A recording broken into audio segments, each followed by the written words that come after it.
Welcome back to Policy and Rights here on Depictions Media Radio. I'm your host, Michael Claus. So, let's start off with this. And this is coming from the New York Times. And we're going to talk about the U.S. tariffs. And Donald Trump is, pardon me while I read this, Donald Trump is warning that losing tariffs would be dire, and this is from Wednesday's edition, Wednesday, September 3rd. President Trump signaled that he would be asking the Supreme Court as soon as of this Wednesday, September 3rd, to override a ruling that found many of his punishing tariffs to be illegal, claiming that the erosion in his power to wage global trade war would inflict severe financial damage to the United States. Donald Trump is still claiming that the tariffs are being paid by foreign governments outside the United States, instead of what financial experts are saying is that the reason why the government costs are climbing from the tariffs is because those tariffs are being filled by rising prices, and the tariffs being paid by the American public. That the American citizens are actually paying a higher price for goods that are coming in from foreign countries, and a lot of their goods do come from foreign countries. That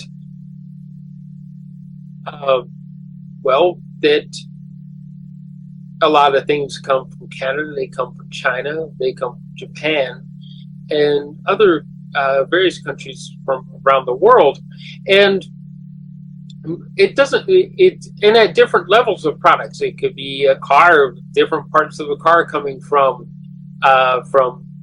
Canada being made, and it'd be an American make of car, or it could be something that's coming from South Asia in the lines of clothing products, such as jeans and other types of different clothing and things like that. A lot of things are sold by other countries to U.S. consumers, which isn't necessarily a bad thing. And that's the whole thing is job creation isn't about just having factories existing in the United States. And the reason why a lot of factories actually left the United States is because of the environmental rules that were put in place also. It isn't just a financial thing, although importing into the United States, the importer is going to have to pay the tariff, and in the end, the consumer is going to pay a higher price, because importers are paying higher prices back to the federal government, and that's where the quote-unquote foreign tax is coming from. It is actually being paid within the United States, not from outside the United States. And how is that going to be, by stating that the tariffs are illegal, how is that going to cause financial harm to the U.S. government? The U.S. government, via Donald Trump, has cut off a lot of different things. They've cut off things to people of value in society, such as veterans, seniors that have worked hard all of their lives in support of a good life within the United States. And now things are being cut off with Medicaid and things like that, or Medicare being cut short. and things like that. So, but let's look at the flip side of the U.S. and Canadian tariffs, where we're going to hear from Minister Jolie as she talks about what is happening in negotiations between the U.S. and Canada with tariffs, and how the Canadian government is trying to limit the tariffs that are being placed on Canadian goods, especially things like Canadian steel, Canadian lumber, and other precious minerals and things like that. We are also going to hear from Prime Minister Carney as he's talking about things and issues to deal with China as well as U.S. tariff on, and this he is specifically going to mention the agricultural things such as canola oil. And we are also going to hear from NDP MP Jenny Kwan as she discusses issues that are happening around Canada also. So a lot of things are happening, and we haven't even touched on some of the things that are happening because we have a Canadian, a Palestinian Canadian, and a human rights lawyer as they're talking about human rights violations that are actually happening in Palestine, and how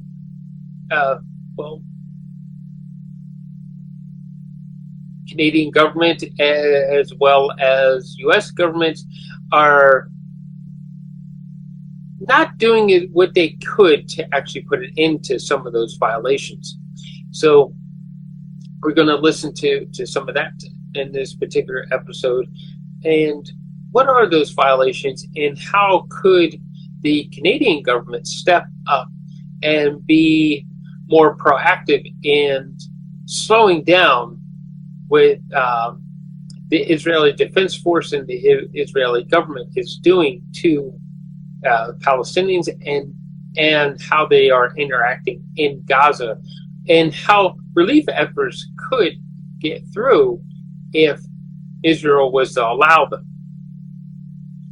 On that side, of course, we have heard several times over that the second they let humanitarian efforts in, that those humanitarian efforts are only being, and food is only being handed out to those who represent the Hamas and not getting to the people at hand. Thus, that it would not make a difference to the average person. They're still going to starve. So that's why they are limiting the humanitarian efforts into, and medical care as well as food, all of these things into Gaza and Palestine.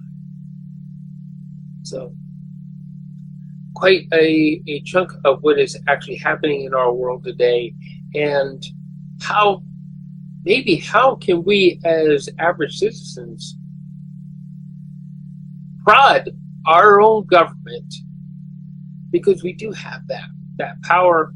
How can we prod our own government into stepping up and being more insistent on seeing that justice is being served to the Palestinian people? And on one last note,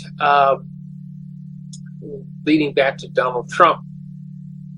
Well, Donald Trump has authorized the U.S. Navy to use lethal action against Venezuelan boats in the Caribbean Sea. As far as we know, that one speedboat has been destroyed, and of course they will target others, stating that there is fentanyl aboard these vessels. Well, the last time I looked, how this is supposed to work, that we have to present the evidence and not just blow the boats up, but try to apprehend the boats as they're trying to smuggle or deliver the illegal substances to the United States. And not simply, oh, well, they're in the water, they're flying a Venezuela flag in this case, and well, let's just open fire and blast them out of the water before they get to U.S. shores, even if they're not truly headed in that direction. The Venezuelan government is claiming that there isn't as much trafficking of fentanyl, or if there is any at all being trafficked through Venezuela to the United States, that they are not a cartel-owned country, and that they have rights to be in the Caribbean Sea, and they have rights as a sovereign country to allow their boats to travel to different shores the same as any other country. So the thing is Donald Trump should be forced by international law to present the evidence that shows that the ships that he is taking lethal action against have the fentanyl or the illegal substances on board. He should be forced to present the evidence. He should be forced not to simply destroy these vessels, but apprehend the vessels as they cross into U.S. waters. So why don't we get started, and we will start off with some statements from Mark Carney and move on from there.